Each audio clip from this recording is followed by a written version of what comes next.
Alright, so this video is for anybody that wants to become a web developer in 2017. Whether you're just starting out and you know absolutely nothing about coding, or you're a front-end developer and you're not sure where to go next, even if you're one of the lucky people that know everything and you want to just get a sense of what technologies are currently in, this guide's going to benefit you. Alright, so we're going to take a look step by step at which technologies you should focus on and at what point you should move on and start to learn something else. Alright, when you're a web developer, you can never get too comfortable. If you stay at the same level of just building HTML, CSS, and basic JavaScript sites, your entire business is going to be eaten up by something like Wix. There's now programs that can do your entire job and can do it better than many of the web designers out there. Alright, so you need to stay ahead of the machines. Alright, so let's create a plan to make you the best developer possible. So where do you start? This is actually probably the easiest question of all. Anyone that tells you to learn anything other than HTML and CSS first is not a web developer. And the reason that you learn these first is because HTML and CSS are the building blocks of the web, of all websites, all web applications.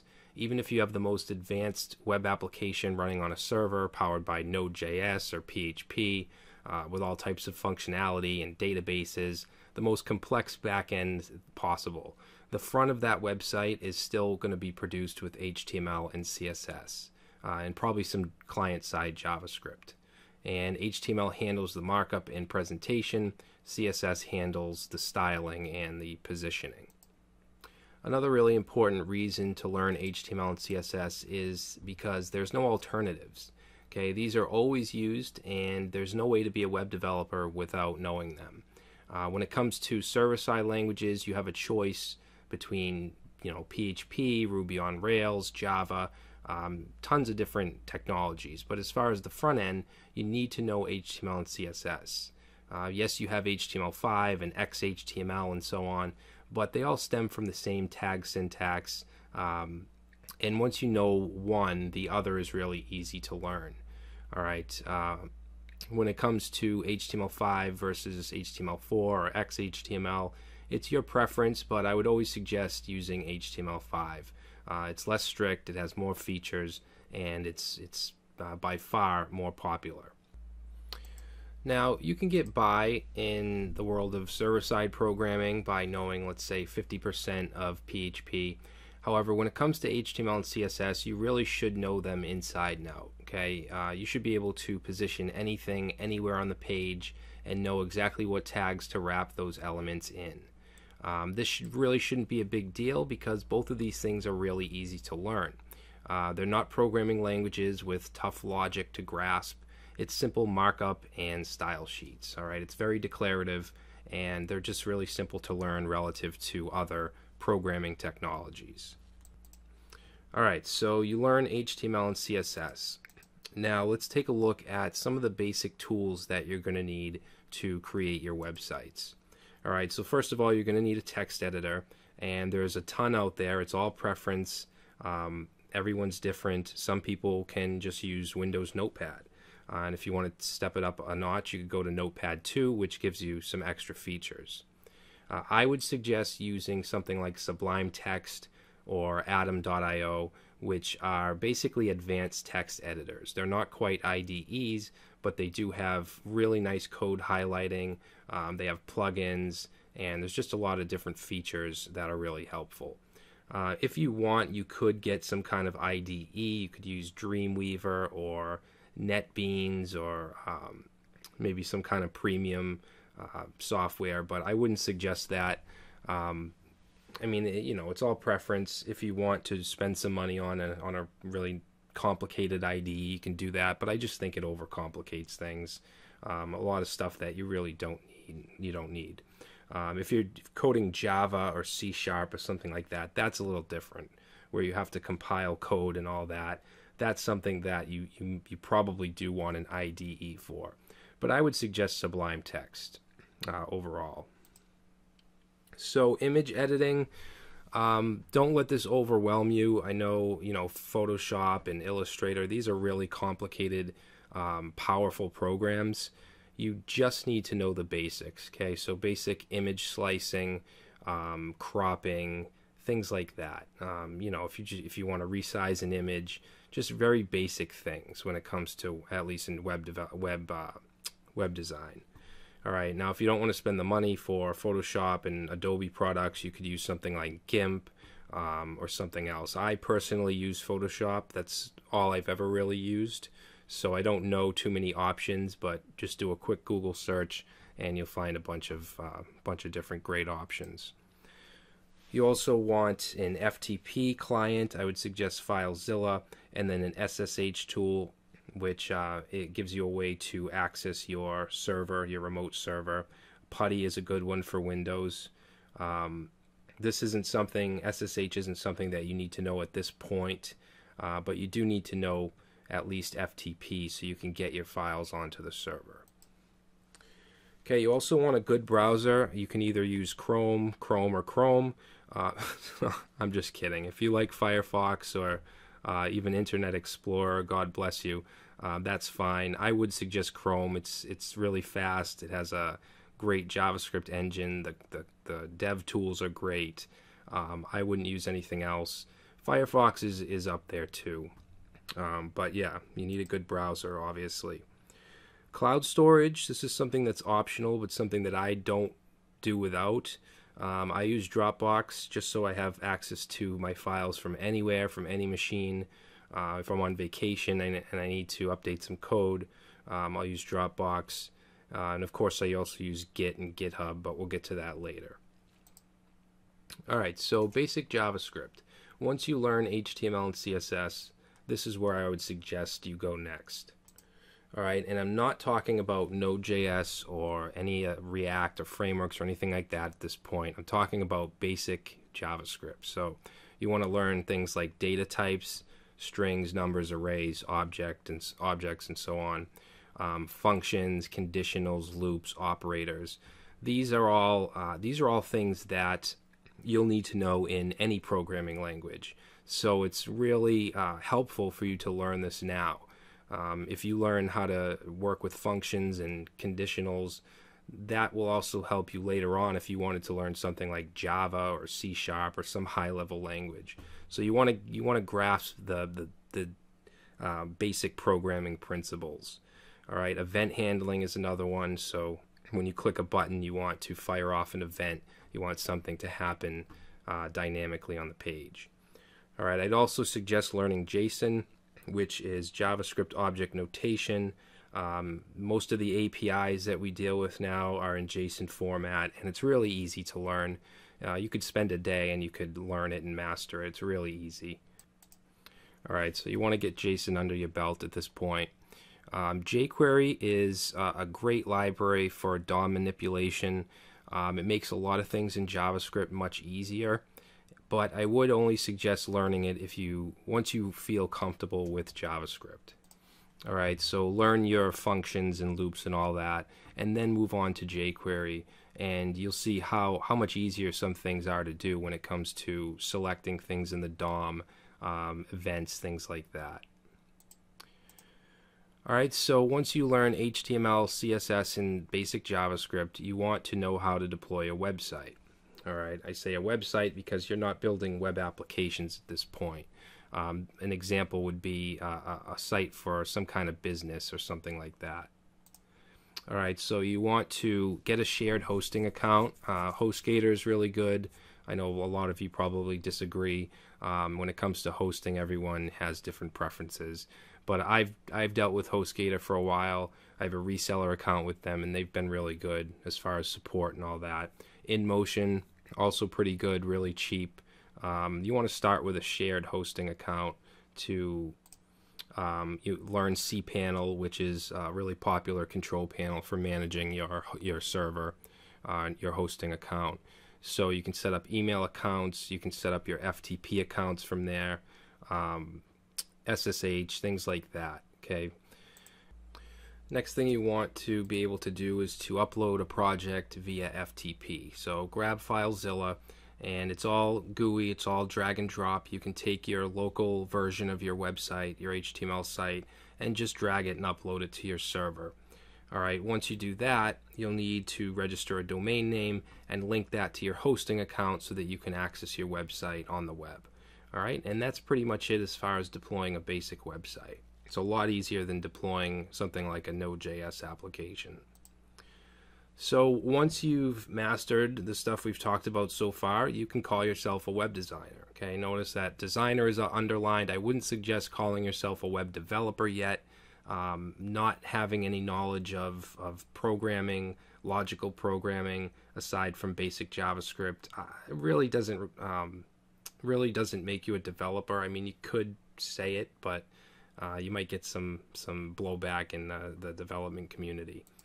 All right, so while you're a web designer, you can build simple but professional websites. So as I said, small businesses always want websites.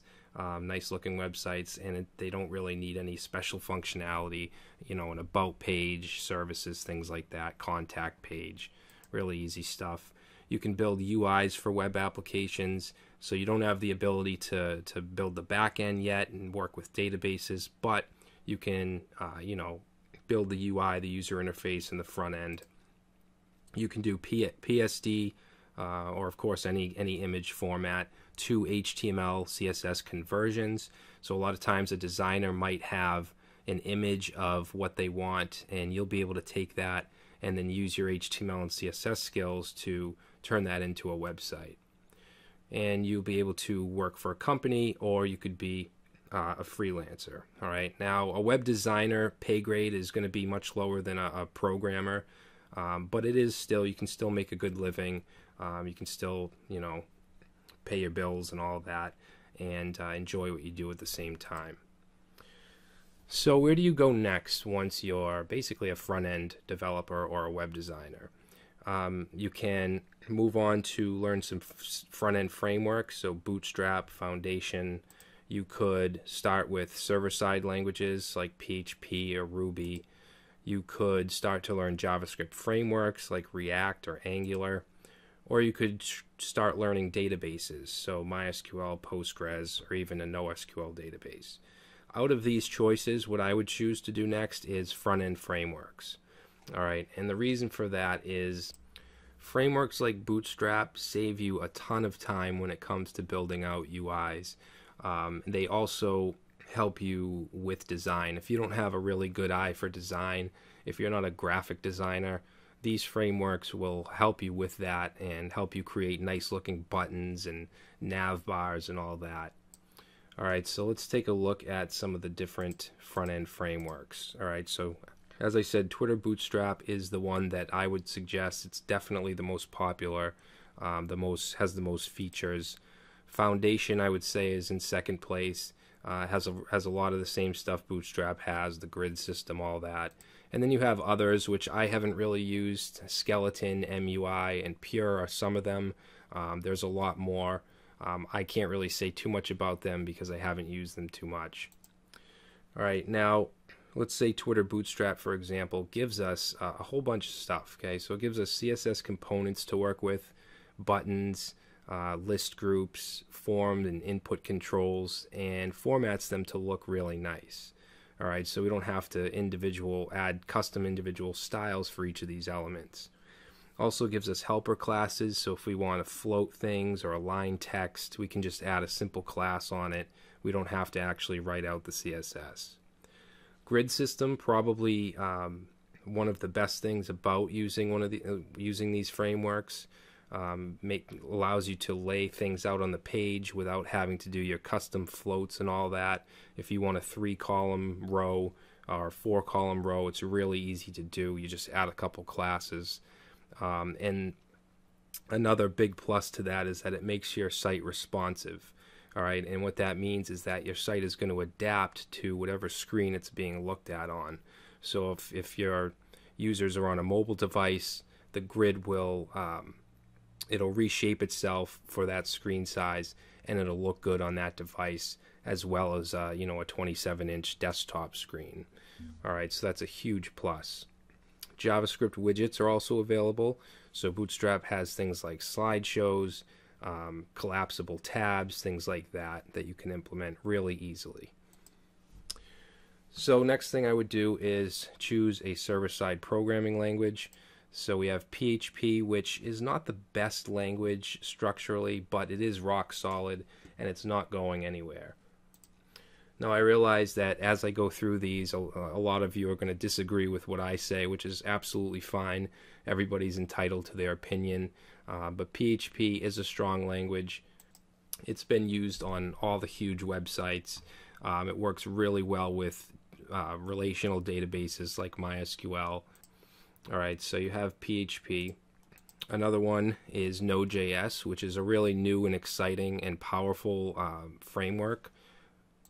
It's not a language, it's a JavaScript runtime. Okay, so it is JavaScript, and what's attractive about this is you probably know some JavaScript. So what you would do is just add on to your JavaScript skills with Node.js, and you also need to understand some fundamentals about server-side code and how that works. But since you know JavaScript already, this may be a good choice. All right, we also have Ruby and Ruby on Rails, which is a framework. Now this is a really powerful framework. You can build really advanced web applications, but it has leveled off a little bit. The community is kind of quiet right now, at least from what I've seen. I would suggest learning Ruby on Rails, but not first. We also have Python, which is really easy to learn. It's not as popular. It's more for scripting type tasks. I would suggest going with PHP or Node.js. And notice I do have PHP underlined. That's ultimately what I would suggest. One, because that's what I did, and I think that you already know some JavaScript, so I think it's healthy to start to learn a different language as well, and you can see the similarities and the differences between both. Alright, so now that you know a server-side language, you want to start to work with databases. And by no means do you have to master the server-side language before working with databases. These actually go hand in hand. Alright, so first of all, we have relational databases, which are databases that run on tables. Okay, your data is kept in tables. In those tables, you have columns, sort of like an Excel spreadsheet, but on a much higher level. All right, so we have MySQL, which is extremely popular, also extremely easy to use. We have PostgreSQL, which is similar to MySQL, but it's a little more advanced and, in my opinion, a little more powerful. I would suggest you learning MySQL first because it's easier, and it's also, there's a huge community. It's really popular. You also have NoSQL databases, or non-relational databases, and these work similar to JSON. Okay, so if you have a JSON array in JavaScript, you have these objects that are wrapped in a curly brace, and then you have key value pairs. That's ultimately what a NoSQL database looks like, especially something like MongoDB, which is a document database. A document database is just a type of NoSQL database. You also have column databases and a couple other ones. CouchDB is another really popular NoSQL database. Now, you need to pick a combination here, and I would definitely suggest either PHP and MySQL or Node.js and MongoDB. Okay, so these two go together really well. PHP, MySQL, Node, and Mongo. So if you're learning PHP, I would also suggest MySQL alongside of that. Okay, same thing with Mongo with Node. So at this point, there are some other technologies that you should be learning as well. One is Git, which is a version control system. This allows you to basically save versions of your applications. You also want some kind of repository. GitHub is definitely the most popular. It makes it easy to back up your work. It makes it easy to share your work with other developers. You can create branches so that you don't actually affect the main repository, the main code, and you can add some kind of functionality, for instance, a login or something like that, and then you can merge it with the master branch without any kind of interruption in the code for other people working on it. All right, so it's a really important thing to learn. Also should start to get your feet wet with the command line. Okay, so basic command line tools and commands. SSH is really important. You use SSH a little bit when you're working with Git, and it gives you a better, faster way to work with the server. You can upload files, things like that. So you want to start to look into that stuff. All right, now as far as the front end, you also want to start to learn some CSS precompilers. Pick either Sass or Less. They're very similar, and these give you a more efficient way to write your CSS. You can use variables, which is really powerful, mix-ins, which are like functions in CSS. You can nest styles. You can do a whole bunch of stuff. I actually have a few good videos on my channel on both, actually. But I would suggest Sass. It's a little more powerful and a little easier to use. You also want to start to learn about APIs and REST services. With your browser, you can make HTTP requests, whether it's a GET request to fetch data from a server or a POST request to upload data to a server. You want to get familiar with HTTP and RESTful services. All right, and I also have some videos on creating REST APIs on my channel. HTTPS and SSL, you also want to learn a little bit about that so that you can create secure sites, and you can upload SSL certificates and get into that as well. All right, so deploying apps, you want to move away from a shared hosting account and start to learn more about dedicated servers and VPS. VPS is a virtual private server, which is basically a dedicated virtual machine that you rent out. Okay, you get a lot of the same abilities as you would get with a dedicated server, but it is cheaper. All right, now as far as app hosting, there's a lot of different services, especially if you're using Node.js and JavaScript technologies. You can look into Heroku, DigitalOcean, which basically gives you what's called a droplet, and it's basically a little Linux instance, okay, or it's just a little Linux server that they give you, and you have complete access. You can do or install whatever you'd like on it.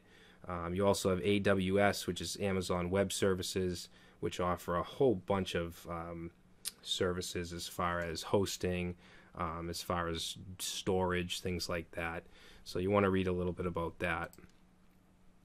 Okay, deploy tools. All right, so for instance, if you're using Node.js, you might want to look into something like Flight Plan, which allows you to easily deploy your application onto a remote server. Deploying can get a little tricky. I'm actually going to be coming out with a deployment series, hopefully, that shows you how to deploy these apps. I know that on my channel we have a lot of tutorials on building these apps, but not much on actually getting them out there. All right, so hopefully I will have that for you guys in the future. You also want to learn a little bit about the Linux command line. Okay, when you're working with dedicated servers, chances are it's going to be a Linux server. Just basic how to get around file structures, how to create files. You probably want to learn Nano or some kind of command line text editor, those kind of things. All right, and you want to know how to do maintenance on your apps, and also how to update them when they're on a remote server.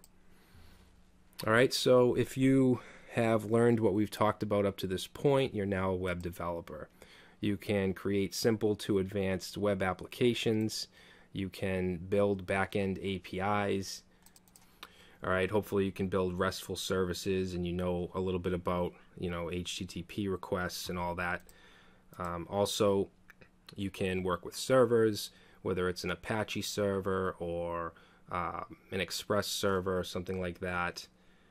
Also, admin databases. So if you're working with PHP and MySQL, you should know how to go into the database and add tables and all of that, whether it's through the command line or it's through a tool like PHP If you're working with Node.js and Mongo, you should be able to know how to use the Mongo shell.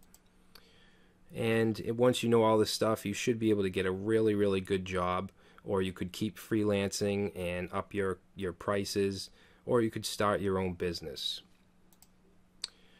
All right, so once you know languages and databases and all of that, you might want to look into frameworks, which can really help you streamline your development. Can really speed things up. Okay, so JavaScript has a whole set of frameworks. We have React, which is a UI framework. It's actually a library, but it could be a framework as well. And it is to help you build really powerful user interfaces. All right, it doesn't handle database access, things like that. It's more in the UI, but it's extremely powerful for building interfaces. You also have Angular 2, which is more of a full client-side framework. It has an HTTP module, so you can make post requests and all that. You also have Vue.js, which is similar to React as it works in the Vue model. And then you have Express, which is a back-end framework for Node.js that can handle routing and templates and all that stuff. All right, so you want to pick one of these, one or two of them, and learn that as well. Now, if you're into PHP, you have a whole bunch of different frameworks you can choose from. So Laravel seems to be the most popular, one of the most powerful. It is a little difficult to learn. If you want something easier, I would suggest CodeIgniter. It's not as powerful, it's not as popular right now, but it is really easy to learn and can really set the stage for you to learn other frameworks as well. All right, another one is Symfony, which is also really powerful, but kind of tough to learn. Now, if you want to do something else aside from JavaScript and PHP, you could do Ruby on Rails, which uses the Ruby programming language. Also really popular, but as I said earlier, it is kind of leveling off a little bit. Now, most of these frameworks have a certain design pattern called MVC, which stands for Model View Controller, and that's really important for you to understand. So the idea of this is that a model is the part of the application that works with the database, okay? Makes calls to the database, brings in data, inserts, updates data, things like that. The view works with the user interface, okay? So the templates, the part of the application that the user sees. And then the controller basically handles the routing. It handles when to call model functions, things like that. And these MVC frameworks handle things like routing, database mapping. They offer different helpers for various tasks, data binding, templating, and UI. Okay, so they're all different. Some of them may only use certain aspects of MVC, but it is a really important design pattern for you to learn. All right, so content management systems, and I'm talking about PHP content management systems like WordPress, Joomla, Drupal. These are tools that allow you to basically build websites without having programming knowledge to an extent. If you really want to customize these websites and applications, you will need to know PHP and, of course, HTML and CSS. But you can install WordPress or Joomla or Drupal without any programming experience whatsoever. But I would definitely suggest learning the stuff that we've already talked about, at least front-end development and maybe a little PHP before using these systems, at least on a client level or on a business level. All right, so these technologies are great for client work and maintenance. The reason I say that is when you build a WordPress website, for example, you can give your customer the back-end admin login. They can go in and then they can update their articles. They can add blog posts. They can do all this stuff on their own without having to bother you to edit the code. And I'll tell you that when I ran my company, Tech Guy Web Solutions, I focused mostly on Joomla. Joomla has kind of died down since that time, but it was really popular. And it was a great platform. They have a lot of great components and modules. And I would build the Joomla site and give my clients that info, and they would handle the updates of the blog and all of that. Now, I did it kind of backwards. I started to use Joomla on a professional level before I even knew a lot of PHP, and that really limited me because clients would ask for stuff, and I couldn't do it. I mean, I could look for other components to do kind of what they wanted, but not really. I couldn't go in and edit the PHP, and that was a big mistake. I should have really learned PHP before I started to work with that stuff on a client level. All right, so that's why I put this way at the end here. All right, so with all of these, WordPress, Joomla, Drupal, there's thousands of plugins and add-ons that can do all kinds of stuff. You have e-commerce plugins, you have SEO plugins, pretty much anything. They all have their own repositories where you can download them and install them. Most are free, some are not. This makes for really fast development, especially if you're using not a custom theme, but something that you buy or that you download, and you're using pre-made modules and all that. It makes it really fast, but it can be very limiting. All right.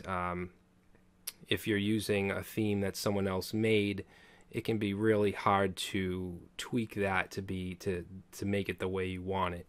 All right. Sometimes you probably just want to build your own custom theme. All right. But of course, you have to know how to do that.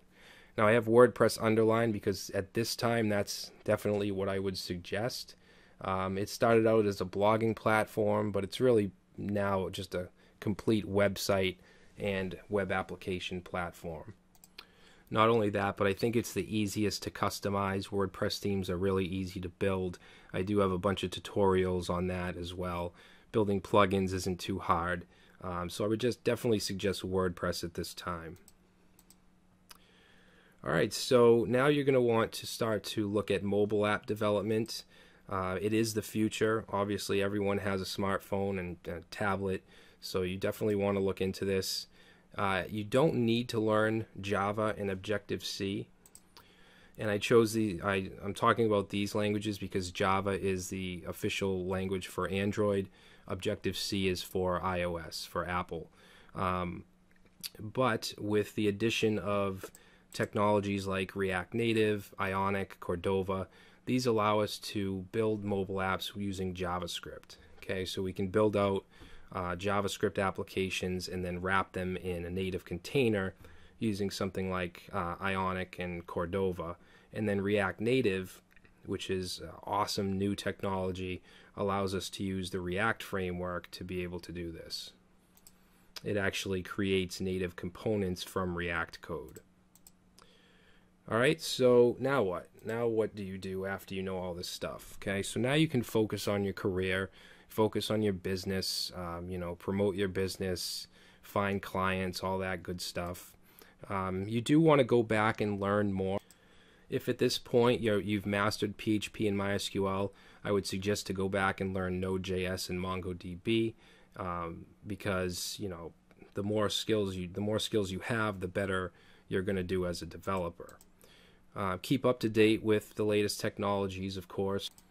You don't want to fall behind and have Wix now, building PHP sites in one click and taking your job away from you. You want to, know all the latest technologies. You may want to go and learn a high-level language like Java or C#, which I have yet to do. I mean, I know the basics, but I would like to get more into that. It's not needed, but, just a suggestion. All right, so that's it for this guide. To learn most of these technologies that we've talked about, you can visit traversymedia.com, check out my courses by Eduonix, and of course subscribe to my channel. I know this was kind of a long guide, and hopefully, you guys that stayed with me, thank you for that.